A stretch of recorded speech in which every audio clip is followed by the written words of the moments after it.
Fighting's being reported in Syria's major cities, Aleppo and Damascus. Internet video reportedly shows the aftermath of shelling in Harasta, which is near the capital. Activists report attacks on other Damascus suburbs, including Zabadani, Daraya, Jisrin and Ghouta.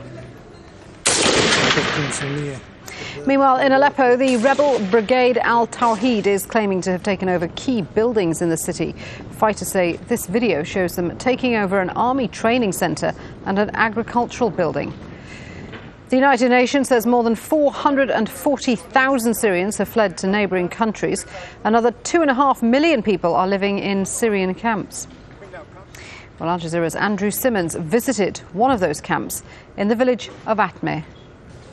They've fled from airstrikes and artillery shelling, and now they're existing in a different living hell. Conditions at this camp are simply appalling. We were last here 2 months ago, and then it was bad. Now it's worse. There are tents, but this is the onset of winter. With the rains come colder temperatures and conditions of mud, and this place, in any case, should not be a camp, simply because it's on a hill and all the rainwater goes down it, causing mud and terrible situations for families trying to get by in tents. We spent one day and an evening with the people of Atme camp. Help is coming in now, but in Atme camp nothing goes smoothly. No bathrooms here, children are washed in puddles, and the only place they can try to play is in the mud. There's depression here, as dark as the rain clouds. A fresh water supply now comes in tankers towed by tractors. Even they get stuck in the quagmire. Amid this misery we find Bassem Haj Khalid getting water for his family. When we first met him nearly 2 months ago, he didn't have a roof over his head. Back then there were 5,000 people here. Now the total estimate is between 10 and 12,000. They do now have tents, and somehow Bassem, with his wife and 3 children, remains positive when most of those around him are giving up hope. All of my country destroyed now, and I have a war, okay? And I fear about my children now, okay? If I think, I will kill myself. Bring the good idea from your head and do it. Saturday.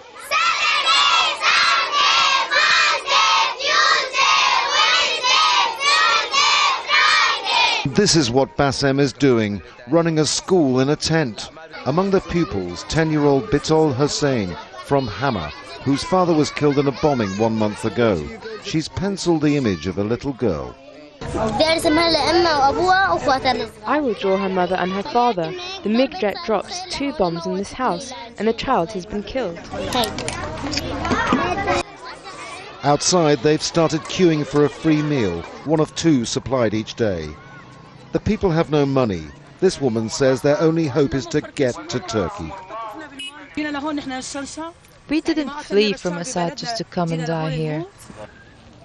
Since we were last here, the winter has obviously made conditions much worse. There is help arriving, but that hasn't lessened the desperation. What's really striking right now is a sense of permanence about this place. By nightfall, the food queue finally rushes forward to get the handouts. Any dreams of free Syria are set aside for many of them.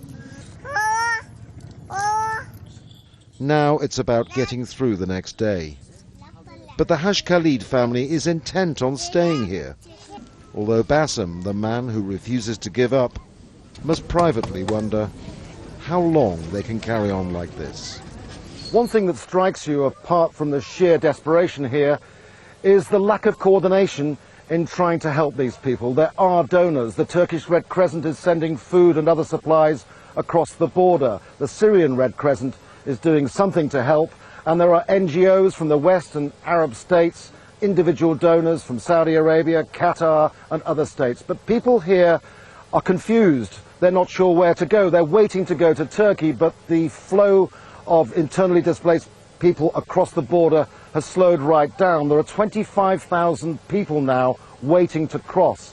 People here have been waiting for months. Only 200, they say, crossed from this camp into Turkey in the past 2 weeks. And the numbers are correct, estimated to be between 10 and 12,000. Well, work that out. It's not a large number.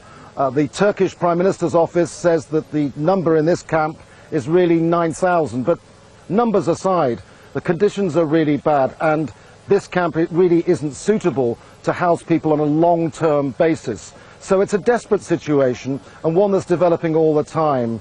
All across Syria, people are fleeing the danger to come to situations like this. World attention really isn't focused on the extent of this humanitarian emergency.